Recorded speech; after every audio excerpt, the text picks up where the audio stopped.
I'd like to invite Rabbi Sussman to begin our lesson for today, which is very appropriate. Many of you know him as Keneseth, Israel's scholarly rabbi. He's knowledgeable on all topics. He is also the chair of the Gratz College Board of Governors. So welcome, Rabbi Sussman. Good evening, everybody. Welcome, Laurie. Thank you for the introduction, and also thank you for the technical support for this program tonight. I'm amazed at how many people signed up. I'm very grateful that you're willing to share part of your evening with me. I originally developed this program for the American Jewish Archives in Cincinnati, where in addition to my work at Gratz and KI, I serve on their executive board. The American Jewish Archives is the largest repository of documents of American Jewish life. We have about 11 million documents there on file. And part of the presentation tonight will include images of original documents from 1793 and 1794.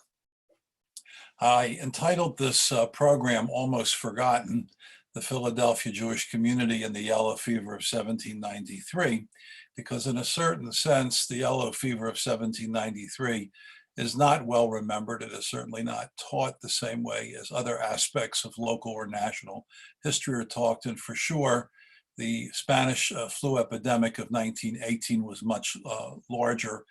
But in both places, Philadelphia was the epicenter. Philadelphia, the 1790s, was the largest city of the United States. It was in part capital of the United States, and it also hosted the largest Jewish community in the country in the early national period, with probably more than 1,000 Jewish residents. The whole city had 50,000 people in it. So we're going to explore now some documents about the yellow fever experience of 1793 as it affected the Jewish community, but we'll also take a look at the yellow fever through the eyes of the local African-American community, as well as part of the Quaker community, so important here in Philadelphia. So if we could move to the next slide. This is, to get started, just a quick synopsis that I wrote about the 1793 yellow fever. As I said, Philadelphia had about 50,000 people. Many of them actually left the city during this period, which was an early form of social distancing, but 5,000 people or so did perish in that late summer, early fall period, making it worse, one of the worst epidemics from a statistical point of view in local history. As I said, the Jewish community was about 1,000 people, and we have direct reports about some of them, which I'll share with you in just a moment.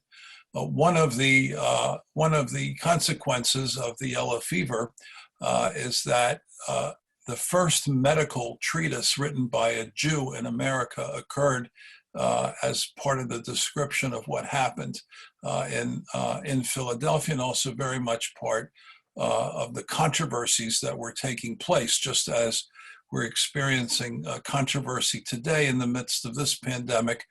There were all types of controversies which made the epidemic of 1793 even more difficult to understand at the time.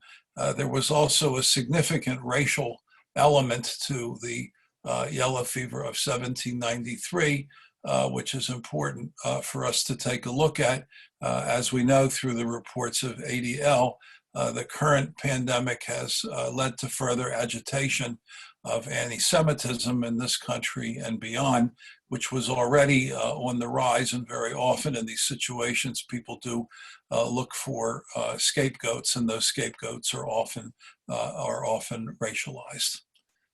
Next slide, please. Okay.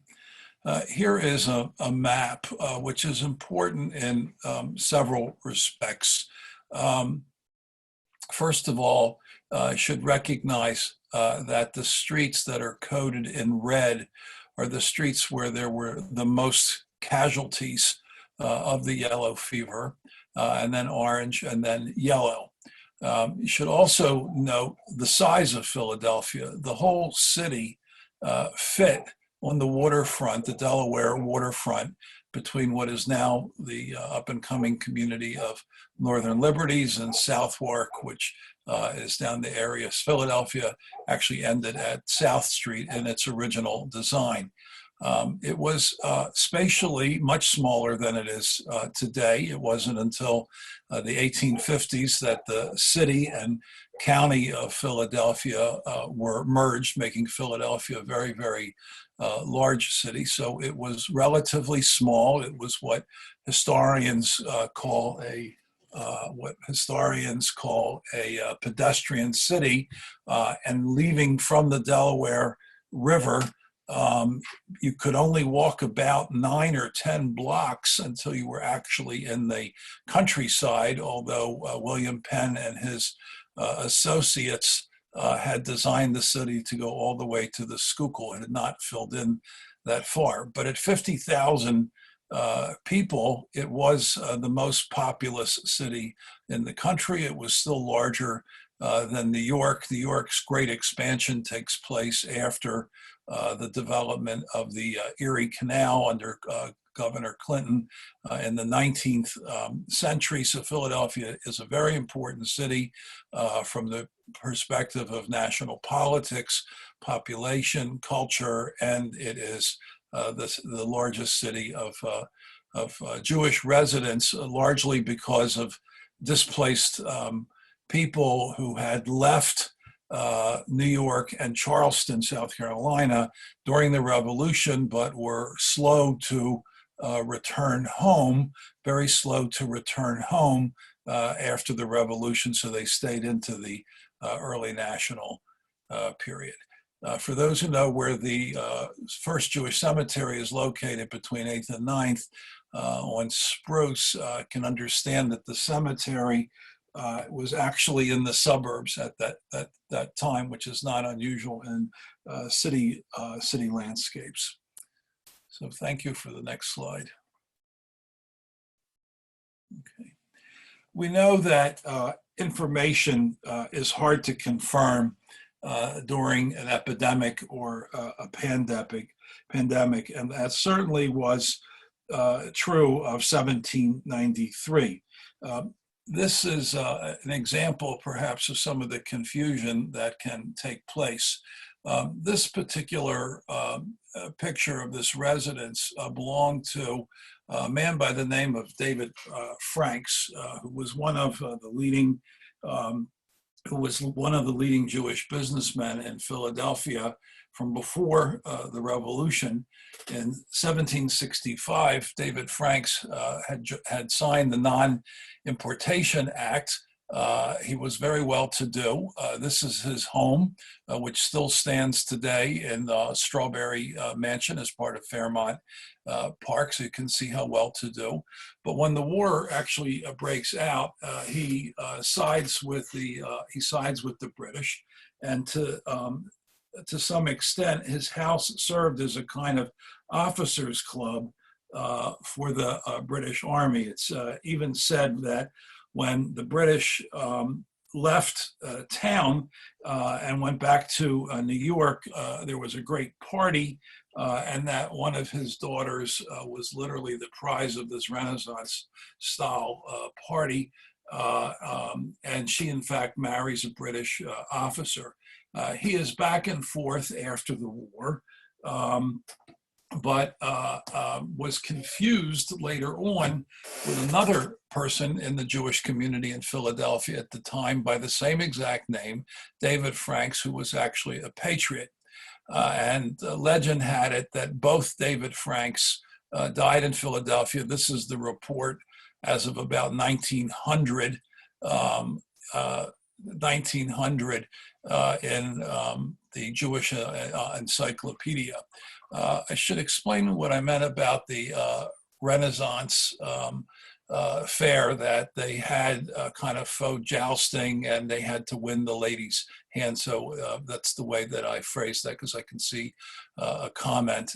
But the daughters of Franks were among those ladies who were seen as really a kind of prize, I want to stick with that word, for winning a sign of the nobility of those who were doing the jousting. What's important here is the fact that there were two Jewish families by the same name, and their stories merge, and it's a cautionary tale in the reconstruction of history, particularly during difficult times. It is unconfirmed where this David Franks is buried, although it's likely that it was on one of his trips back to England, probably dying in 1794. You can go to the next slide. Okay, now here is David S. Franks, the Patriot, who is part of the title of this story, Almost Forgotten, because he was himself almost forgotten by history, and certainly his role in the American Revolution. In fact, it was not until the year 2004 that this marker was erected on Fifth Street, right next to the Christ Church Cemetery, next to where Benjamin Franklin is buried. David Salisbury Franks was from a French-speaking family. He was born here in Philadelphia, probably bar mitzvah at Mikveh Israel, but later as a young man went north to French-speaking Canada, to Quebec for adventure and to try to make his fortune. When the revolution broke out, he joined the American forces in Canada, who lost. We lost the Battle of Quebec, and he came back down to Philadelphia for much of the duration of the war. Bad luck seemed to follow him in many places, although he had distinguished himself on the field of battle, because the liberated Philadelphia after the British left was governed by General Benedict Arnold, who we know ultimately commits treason. And David Salisbury Franks was an attaché in the command of Benedict Arnold, and he was never able really to get out from under that association. George Washington gave David Franks amnesty several times. He also gave him a commission to carry the American terms of peace to Paris at the end of the war. Again, he had that capacity to speak French, and when he came back, he had a lot of many psychological issues. Probably failed at farming, found work at the U.S. Bank, but was largely ostracized by the community because of his association with Benedict Arnold, and the ostracism extended both to the general and Jewish communities. He did, in fact, die from the yellow fever, and we have an account of that, a qualified account of that, from Dr. Benjamin Rush, who was the leading physician in the city at the time of the yellow fever, and a person who, although very controversial, is considered to be one of the founders of medicine in the United States, certainly founder of psychiatry. So we can go to the next slide. So here is a picture of Dr. Benjamin Rush. We know that he knew a number of Jews in the city of Philadelphia. We have one letter of his, for example, not related to the yellow fever, about him attending a Jewish wedding. He wrote to his wife very frequently when they were apart. She was from the Princeton area. She was part of the Stockton family, a daughter of Richard Stockton. He was at a Jewish wedding in Philadelphia, was curious as to why, before the wedding ceremony, a group of men were huddling in a corner, and mumbling, as he put it. In fact, they were probably, as we would say, davening mincha. He found the wedding ceremony itself to be lovely, but then added at the end of his letter that he thought it was a pity that all of these nice people were Jews. So he himself was not without prejudice. We could debate, of course, the attitude of somebody like Thomas Jefferson, who believed in the education of American Jews and had a very extensive correspondence with several leading American Jews late in life, in the year of his death, 1824, encouraging Jews to continue their Americanization and Western education. So it's not clear that they really embraced Jews as Jews, but certainly potentially as Americans. So what we know, for example, of David Salisbury Franks, the Patriot member of Washington's entourage, comes through letters by Dr. Benjamin Rush. So we can go to the next letter, the next scene. Okay. Now we have here a picture of one of the many letters that he wrote to his wife. He wrote basically daily, sometimes more than once a day. Her name is Julia, and again, she was in Princeton, New Jersey. And this is where we learn of the death of Major Franks in his report to his wife. So he writes on October 7, 1793. Among the dead of this day are Mrs. Coltman, and I inserted there a midwife, and Major D. Franks. Again, I'm inserting at the time an assistant cashier at the Bank of the United States. The former, that is the midwife, died without a physician, not believing herself to be infected, so she did not get treated. And we know that one of the issues that we're having today is that people are not necessarily getting treated. In fact, people, unfortunately, are afraid to go to the hospital, afraid to call EMS. I know many of the doctors I've spoken to have urged me to say that if you don't feel well, that you still need to get medical attention, even if you think it's not related. And then he related to the corona. And then Dr. Rush goes on to say, the latter, that is Major Franks, died at Mr. Keene's, a person that he worked with at the Bank of the United States, under the care of a French physician.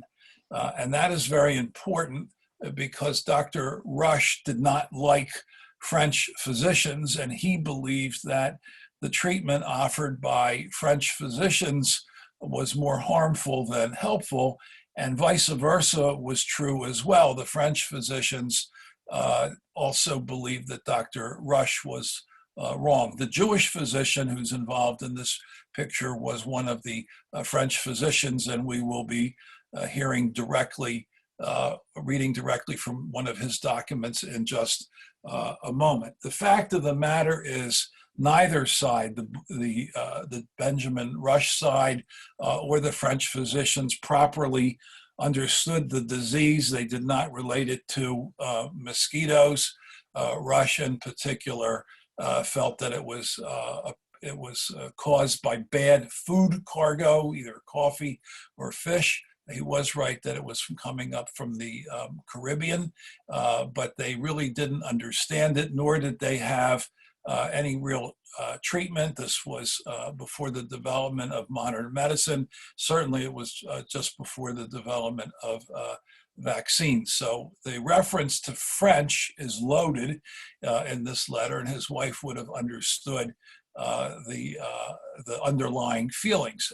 He then goes on to characterize Major Franks' social position, and it says that he had been deserted by all of his former friends, and that would include the Jewish community. And it was so much so, Dr. Rush continues, that he was buried in a potter's field, that is, among the poor.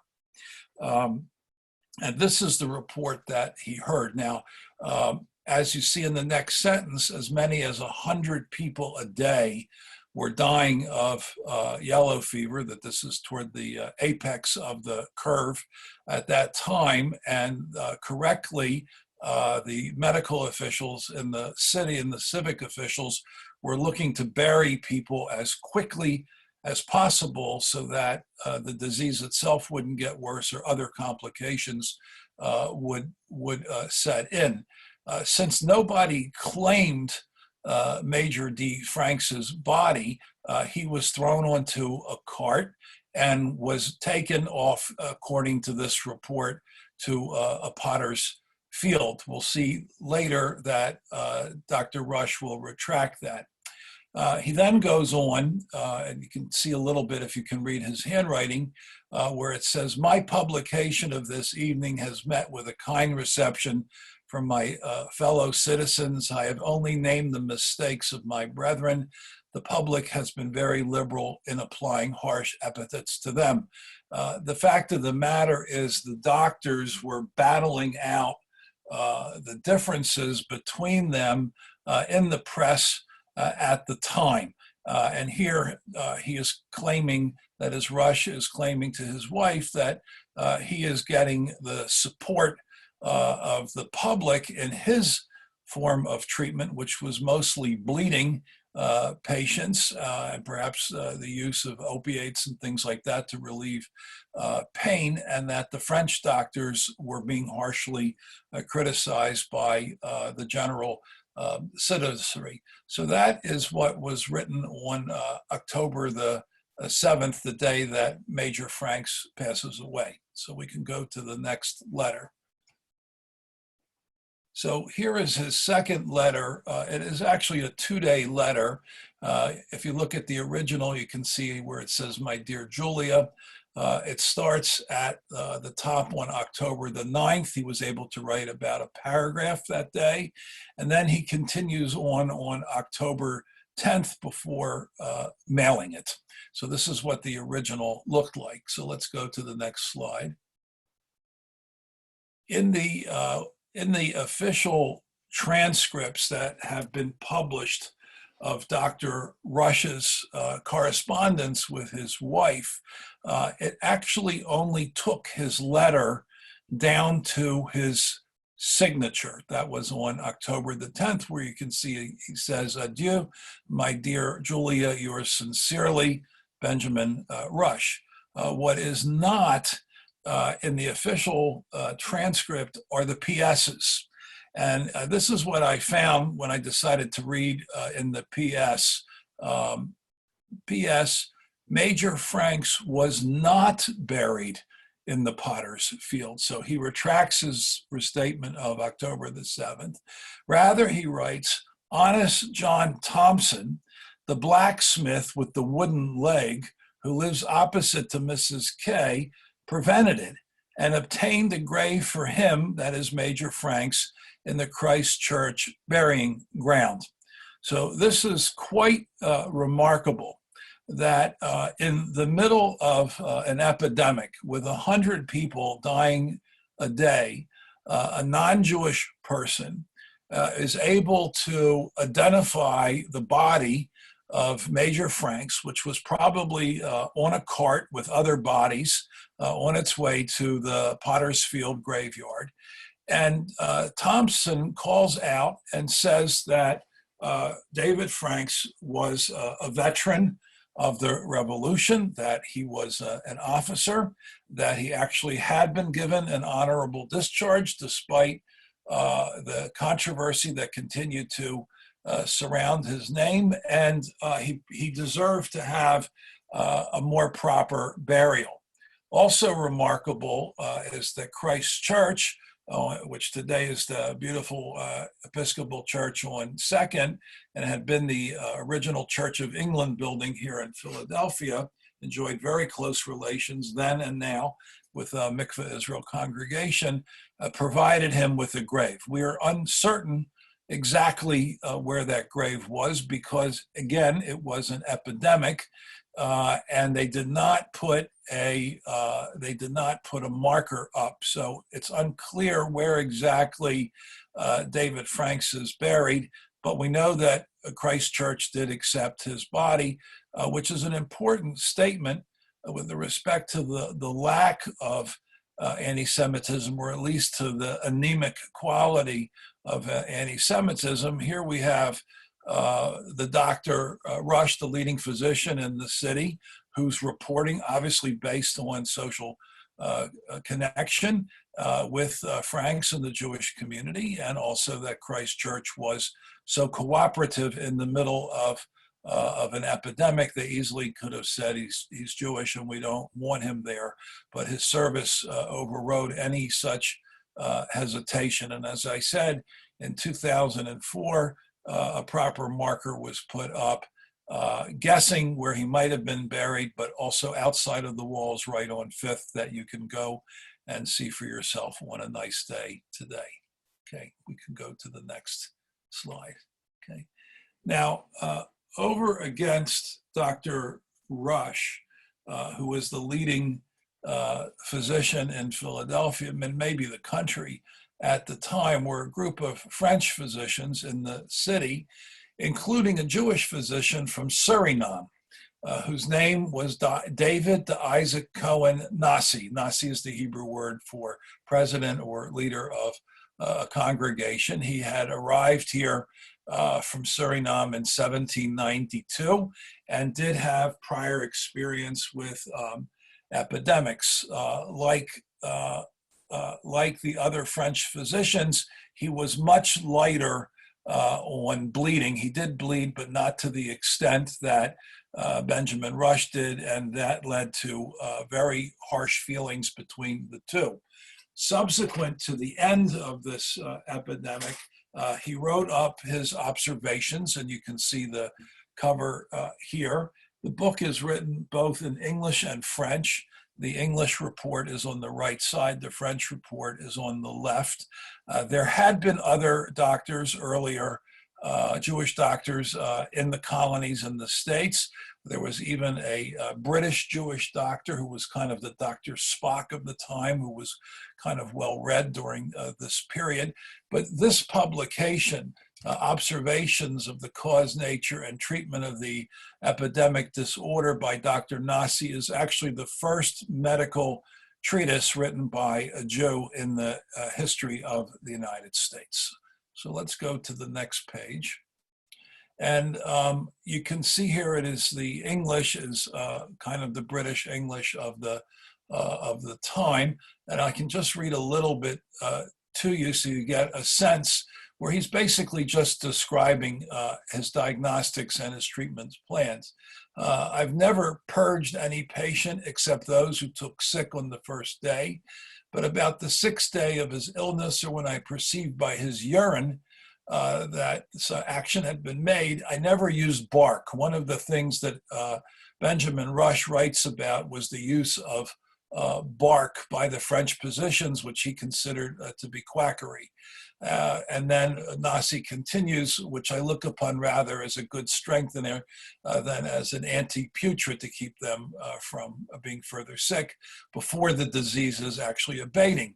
And then he qualifies his remarks. And again, today we know there is a whole theme running through this pandemic of our time about how corona is affecting children versus adults. That is not a new observation today, but we have it here already in 1793. And he writes that as to children, all I prescribed for them was various things made with honey and milk, and everyone evacuated, he says, a considerable quantity of reddish worms. So I don't know if the bark I see on the chat, it's hard for me to follow the chat at the same time, if it was like quinine, but I don't think that it was. And again, that would be for malaria. And then here we can keep going. Okay, and then he keeps going in the same vein about how he prepared.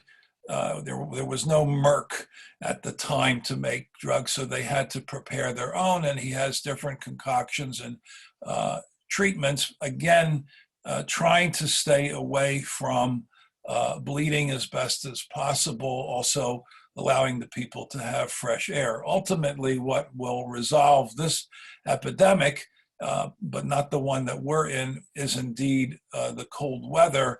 So once the mosquitoes stop reproducing themselves, the disease, of course, went away at that point. It only spread so much inland, and it only affected those parts of the country where boats were coming directly from the Caribbean, bringing the particular mosquitoes with them. Okay. Now this picture is from a scene here in Philadelphia, which is kind of a hidden gem. I actually came across this image completely by accident. I needed to park near the National Museum of American Jewish History, and the place where I normally park was filled, so I went under the mall into the gigantic parking lot that's under the mall, and I came up the 6th Street stairwell just above Market. And there is this two-story, this gigantic two-story mural depicting the Grand Federal Parade of 1788 by David Gordon. I think it was done in 2011. And it's a most interesting picture because it depicts the nature of interfaith relations and also racial relations in Philadelphia right around the time of the yellow fever. So according to the written record, the then rabbi of Mikveh Israel, the man who at least functioned as the rabbi, Jacob Cohen, was invited to lock arms with the other white clergy, Protestant and Catholic. Pennsylvania, in fact, was more inclusive than any other colony or state, save Rhode Island, where they had problems. And Maryland, which was supposed to be open to Catholics, actually developed very difficult laws against both Catholics and Jews. And as a sign of the Americanness of the whole community, at least the white community, the clergy were asked to help lead this parade, and this artist depicts the scene, and you can see it in the stairwell. There is a dispute as to whether or not the pastor of the Mother AME Bethel Church, the first free Black church in America, which is right next to B'nai Abraham in South Philadelphia, about whether or not he was present at the time. So under the red arrow, the artist, the way he handled the situation was to show Reverend Allen outside of the line of clergy and looking at them. He was in the city at the time. We don't know whether or not he was invited, and probably wasn't, since we don't have literary evidence of it. The man holding a child is part of the painting, and it's meant to show this is a tourist looking backward through the gates of time onto this very grand federal parade, which went through Philadelphia with the ratification of the Constitution, and ends up on the lawn behind Independence Mall, where the different communities had tables to share their food. Now, from this picture and the whole story itself, you would think that the rabbi was held in very high regard. Well, certainly as a symbol of the Jewish community, he was held in very, very high regard. But when we turn to information that we have from inside of the Jewish community, we get a very different picture. I think, but I'm not 100% sure, that he lived on Elford's alley in the middle of the block that still exists today. So if we go to the next, this is a letter reporting on Rabbi Cohen. This is from Samuel Hayes to his wife, Risha Gratz. She is in Lancaster. Again, many of the well-to-do of the city fled during the epidemic, in this case to Lancaster, in the case of the Stockton family, to Princeton, New Jersey. Samuel Hayes is part of the same family as Dr. Isaac Hayes, who later went on to found the Wills Eye Hospital. And here we get a criticism of the rabbi during this period. It may be referring to the High Holy Days, although the letter itself doesn't say that. I provide some footnotes if people get copies of this later to understand better who each of these individuals are. So he writes, our worthy pastor, meaning Rabbi Mr. Cohen, is not yet returned. Note the date is November 27th, so it's almost 2 months. It's more than a full month after we learned of the death of David Franks, and does not come home till next week. In fact, he had gone up to Easton, Pennsylvania. On the other hand, it says he has sent his children back down to town to air out his house. He, like other persons of his cloth, gives precepts that they don't mean to follow.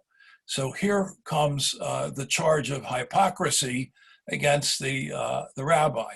One afternoon, he was at Jonas Phillips, that is at the leader of the Philadelphia congregation, Sephardic congregation. This is just before the establishment of RS, which will take place in 1795.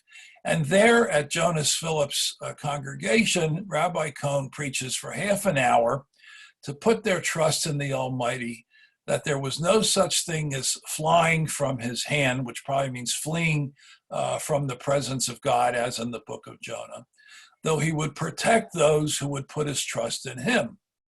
And that he, Rabbi Cohen, meant to stay, which made Mr. Phillips conclude to do the same, when behold, the first thing Mr. Phillips heard the next morning after the rabbi's speech was that Mr. Cohen, Rabbi Cohen, with all his morality, had flown, or as we might say, flown the coop, and left his congregation to put their trust in that being himself put no faith in. So the rabbi did not believe, according to this criticism, that God alone would protect him during the yellow fever epidemic, and was called out as a hypocrite.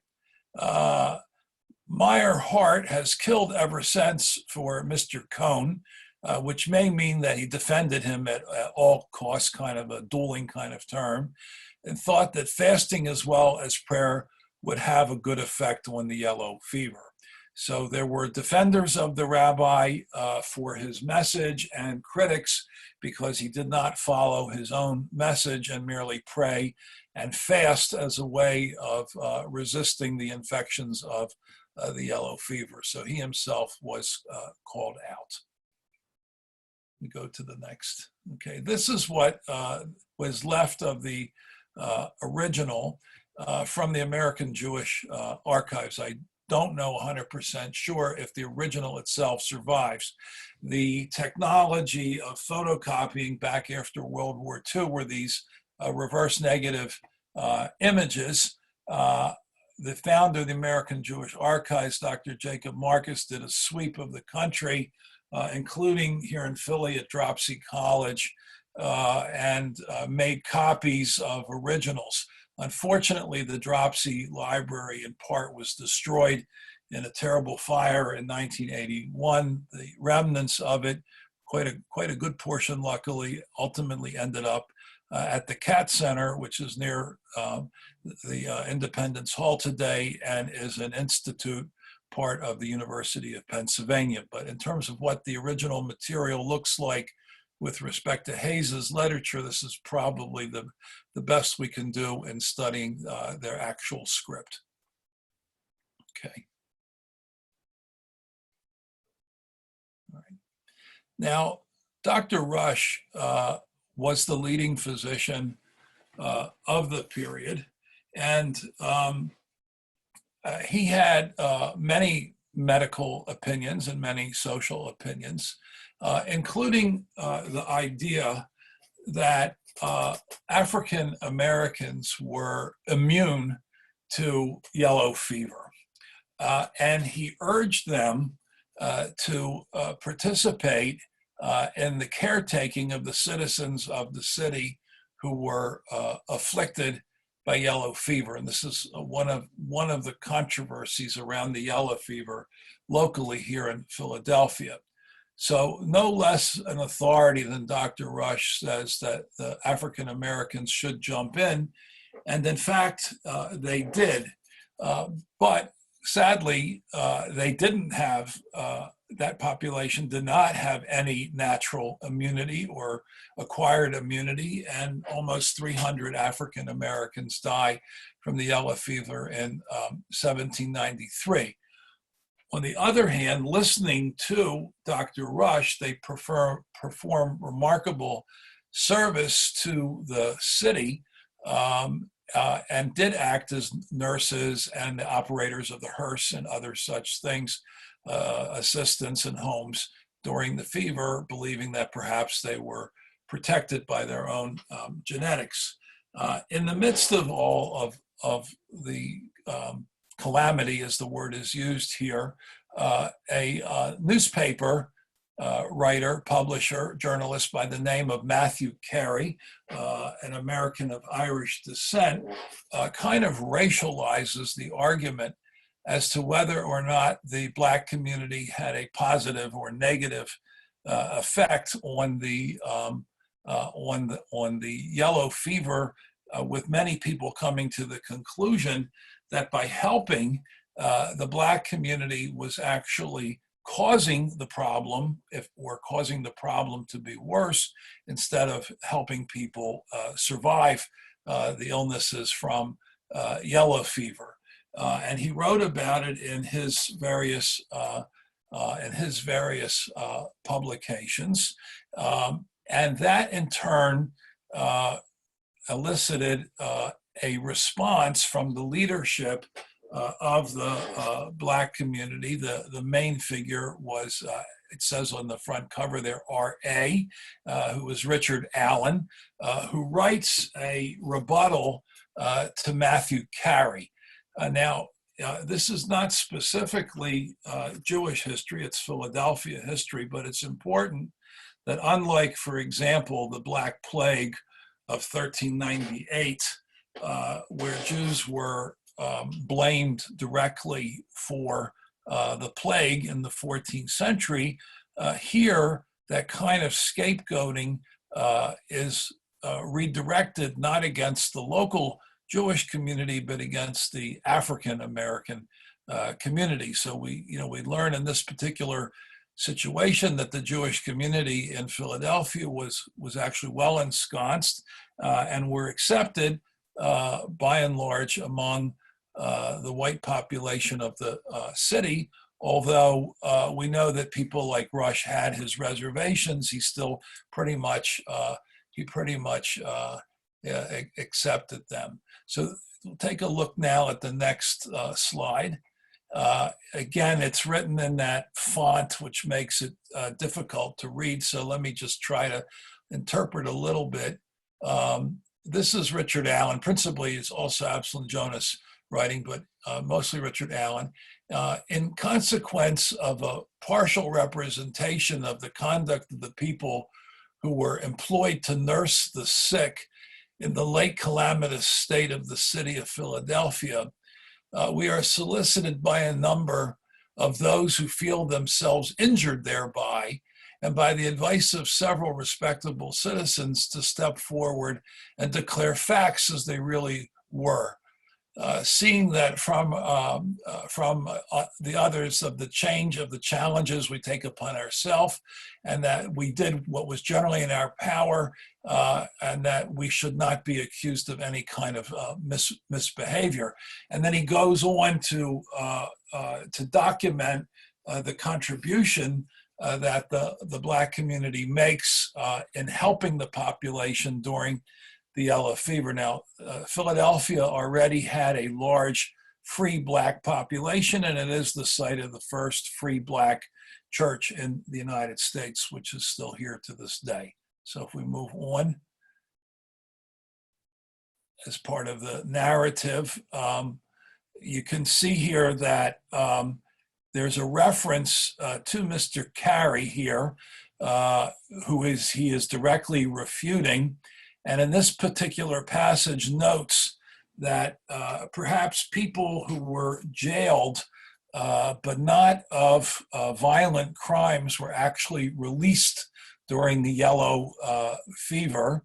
And that is something that is happening today. We know that people have been released from jail. So as the book of Ecclesiastes says, there's nothing new under the sun, and that also that people were being helped at the estate of Stephen Girard at Bush Hill for the purposes of recovery. Okay, and we can move on. And finally, in terms of documents, and then hopefully there's time to take some questions, and I'm going to ask Laurie to help me pluck those questions out from the chat.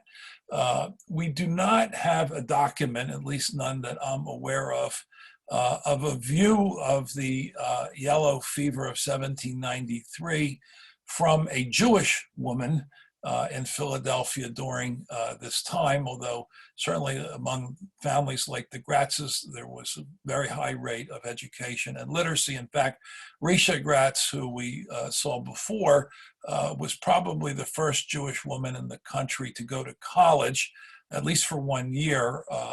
She was born and raised in Lancaster and attended the original version of Franklin and Marshall College. There's actually a new book out on the history of the Jews of F&M.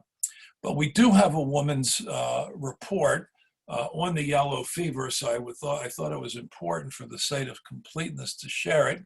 And it comes from the amazing diary of Elizabeth Sandwith Drinker, who dies in 1807 and lived through this epidemic of yellow fever. And in her remarkable diary, if we go to the next picture, reports day by day, just like Benjamin Rush, about what's going on. For those not familiar with her work, she kept a diary from age 23 to her death at age 72, entering passages regularly in it, and it came out to 2,100 pages. So she is actually the most prolific woman writer of the colonial and early national period.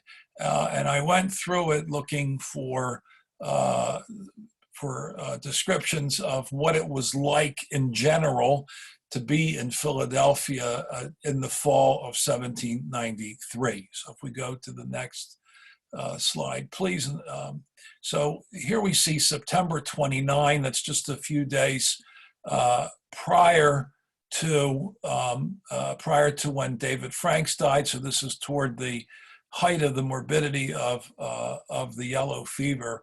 In the middle of that paragraph, she writes, if you can find the name Elston Perot, that Elston Perot buried his youngest child, a son, this morning in the Germantown burying ground. She's very tied into knowledge of who's being buried, particularly in the Quaker cemeteries.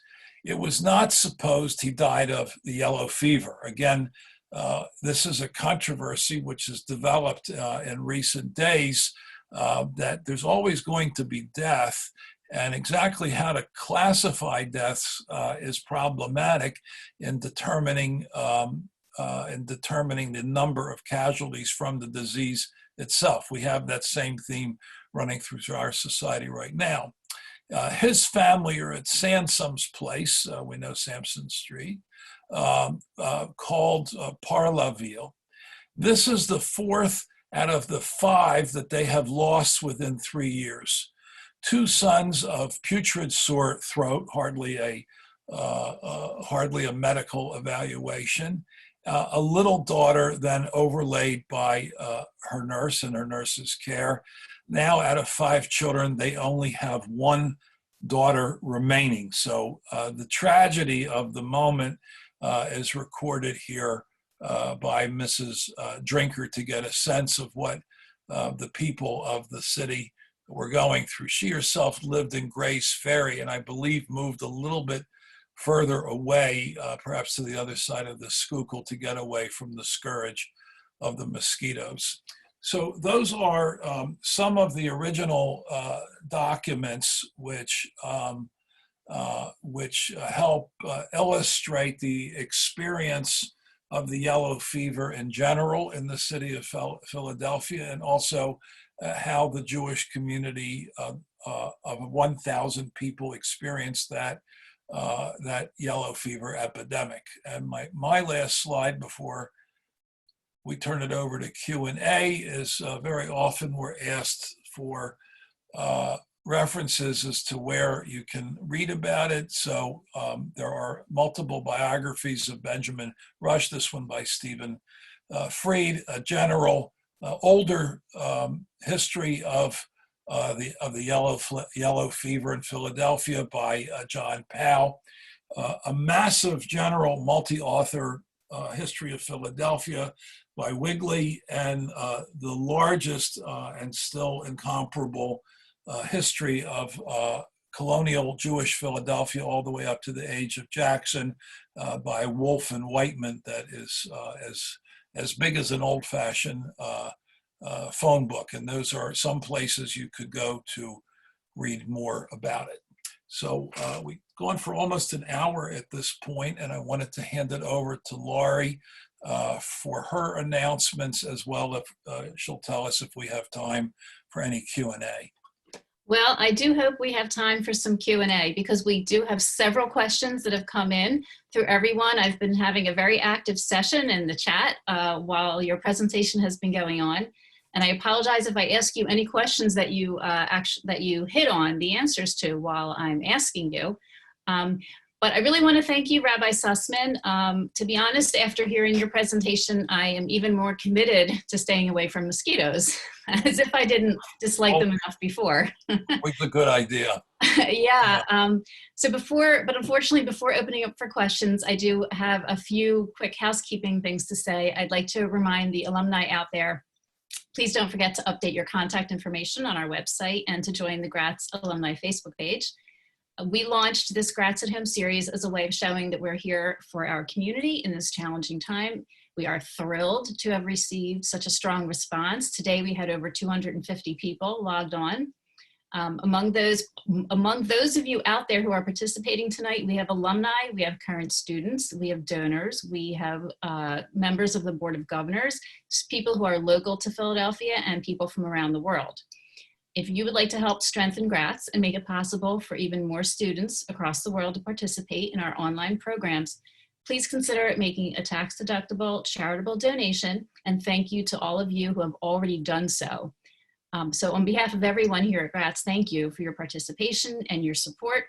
And now I really want to get to some questions, and we do have a lot. So I'm going to ask you, Rabbi Sussman, to keep your answers brief if possible, so we can hit as many as possible. So I took some notes during this, and I see even more questions coming in. I'll do the best that I can.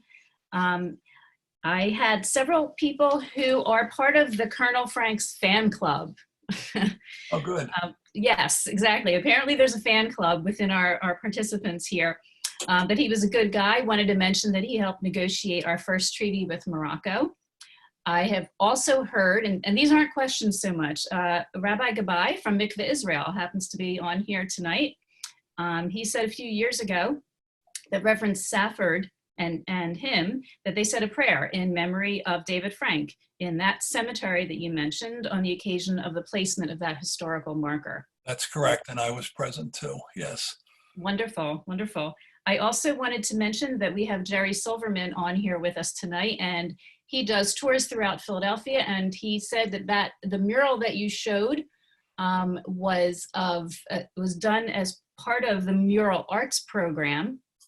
And there was actually saying that the Black man in the painting that was painting there is noticing that everyone in the painting is white, that was part of it. And I'm just going to check he looked up the artist's statement on that. And I don't know if you had seen that, but I'm just going to read. The artist says it tells the story of 1788 July 4th procession to celebrate the new Constitution. Richard Allen watches the other clergy. African Americans and women were not allowed to participate in that procession. Right, and the artist places him there by making it's a statement out of the line, facing the others, as a statement that, of course, there was a free Black community in Philadelphia, and that's how the artist handled that situation. I think it was very, very clever and a proper way to do it. And also the tourist who was looking is African-American man on tour. Yes, yes. We also had a couple of, one question that was about whether or not this yellow fever was really isolated to the Philadelphia area. If it had hit other areas of the country, why was it specifically in that area?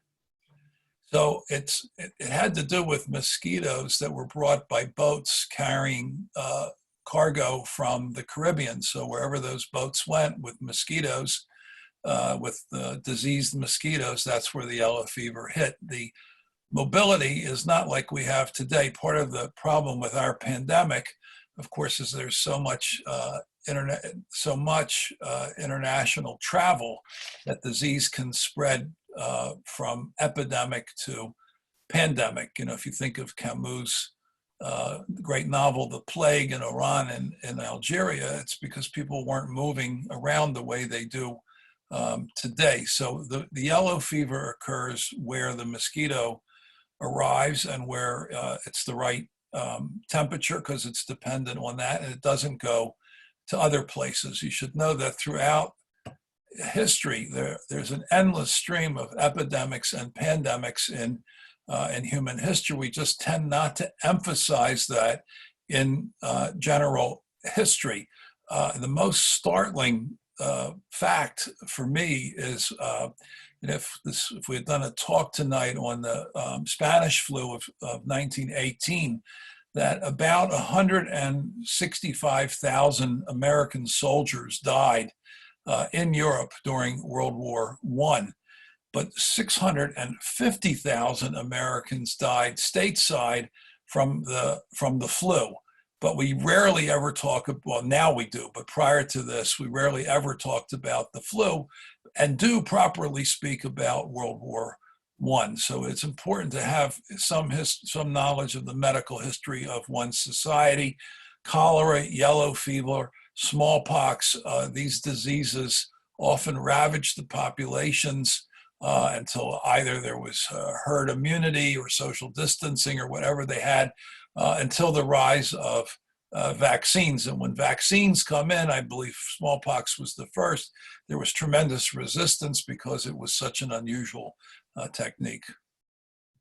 Thank you. Another question that I believe has come in was, did the people at the time know that the yellow fever was caused by the mosquito?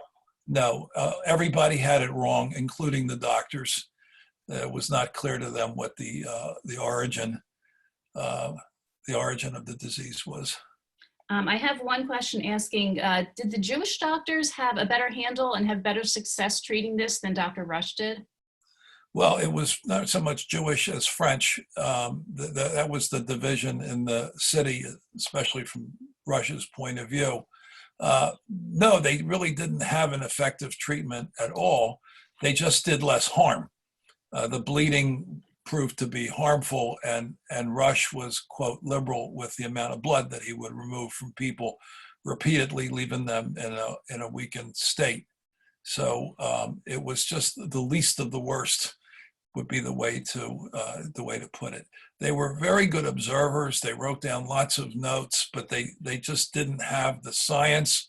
They didn't have the microscopes. They didn't have the germ theory. They certainly didn't have the world of medical research, pharmaceutical research that we have today, and went on best guesses, folk remedies, and a kind of science that had been acquired mostly from the Greeks, which was later displaced by modern empirical science.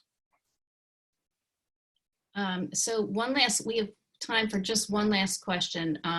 This comes from Randy. The smallpox epidemics in Philadelphia seem to coincide with yellow fever. Were any conclusions drawn from this, including the potential protective effects of inoculation? I don't think yet. I think that comes later. this was still in a stage of medicine where they didn't have that capacity. They certainly had the intelligence, but there hadn't been the breakthrough yet in medical knowledge and research, which obviously was most unfortunate. Gotcha. Yeah, someone just wrote in that at the time they thought it was waterborne. Yeah. So, and then soon after that, they built the public water system. Yes, that part of the water system, which we can see to the day, it's an important point. I'm glad whoever wrote that in did so. That part of when the Schuylkill, the waterworks down by the museum, was a consequence of the yellow fever and epidemics, feeling that they needed better water to preserve the general health of the community. So that's what was added there, not just to stop the races of the boats on the river, but actually for quality of water. And although it's not directly correlated, it was a good practice, a best practice in terms of public health. And to this day, the creation of adequate and healthy water supplies is a very important function of government, to say the least. Thank you, Rabbi Sussman. I feel like we have to wrap this up now. I really want to extend a very grateful thank you to you for educating us tonight about this topic. It's very relevant, very timely. Obviously, we're all interested in it. So we do very much appreciate that. My pleasure. And I want to thank everyone out there who's been watching this presentation tonight. Thank you for inviting Gratz inside your living rooms, inside your offices, your dining rooms, your dens, and wherever you have an internet connection. And I want to say thank you and have a good night, everyone. Stay well, stay safe.